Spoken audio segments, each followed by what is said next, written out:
President Obama about the immigration reform. Why? Because it's the right thing to do, and it's time for the country to take action. We have been trying to work through the issue of immigration, and I think that this is certainly the moment.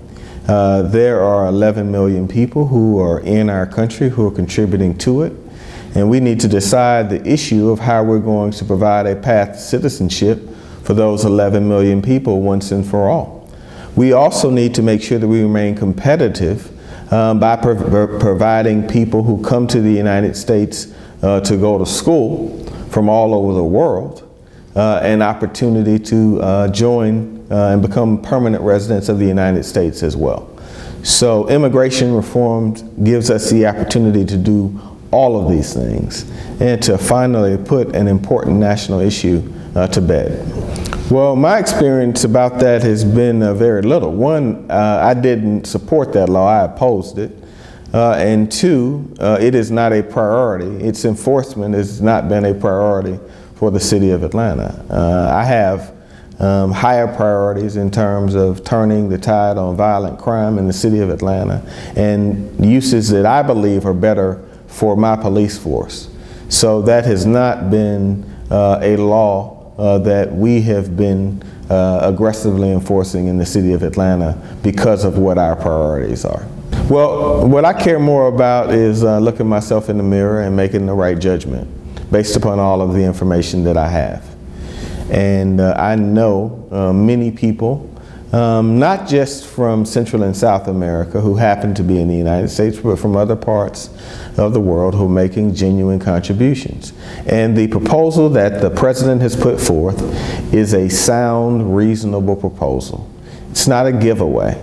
It is an opportunity for the 11 million people who are undocumented to earn citizenship with a number of very tough steps in order to become a part of what is the greatest country in the history of the world, the United States of America.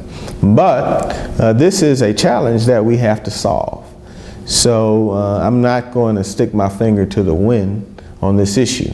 That's why when President Obama invited me to come to Las Vegas, Nevada, to stand with him when he made what I believe is one of the most important policy speeches of his second term, I agreed to do so readily because it's important that mayors all across the United States of America support immigration reform so that we actually get a bill passed this time.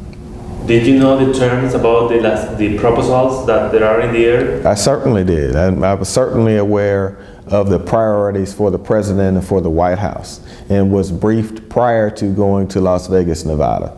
And I'm comfortable with all of the measures that President Obama has put forth as a part of his goals for immigration reform.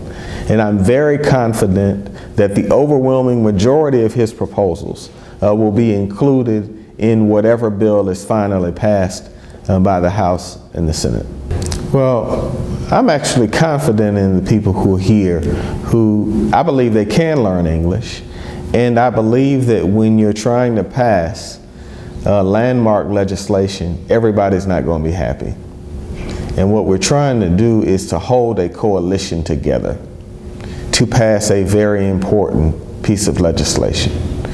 And if we were to remove the effort to have people who are becoming citizens of the United States not speak English, it would put in jeopardy all of the other good things that are a part of this bill.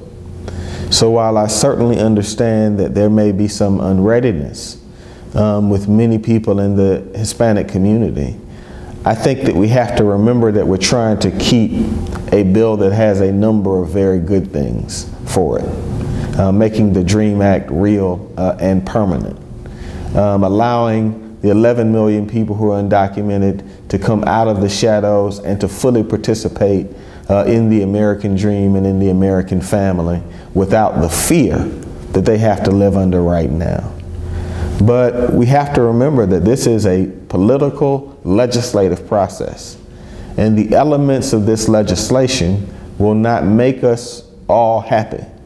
But I think overall, this is a bill that can pass, and And that's why I support the proposals that we have, because this really does constitute a delicate mix. There are some kind of things here. Some people is saying that you are planning to run for governor or probably for the Senate. Is that true? Those people don't know what they're talking about. I am running for mayor of the city of Atlanta. I don't know how many more times I can say that I'm running for mayor of the city of Atlanta. Everything in my behavior supports that. I work as hard as I can humanly work at this job. I have said that I want to be a two-term mayor multiple times. I am hopeful that the people of the city of Atlanta will deem me worthy of being allowed to be their mayor again. And that's really all I want. I have the job that I want. First, I don't discuss my conversations with the President of the United States. I am a huge supporter of the President, work tirelessly to re-elect him, and think that he is doing an extraordinary job as the leader of the free world. And the last question, in order to talking about the immigration. If we have immigration reform in the United States, do you think this one will have a positive economic impact in Georgia? Well, there's no question. It will definitely have a positive economic impact in Georgia, and it's going to have a positive economic impact across the United States of America. The Latino community and the African American community and the Asian community, it really is where the dynamism is in terms of familial growth in the United States, overall population growth in the United States. And to have honest, hardworking people be allowed to participate fully in the American process is going to make our economy more dynamic, more robust. People who are currently in the shadows are going to become more well educated, and I think that you're going to see a country that is healthier and stronger and built for the next great century.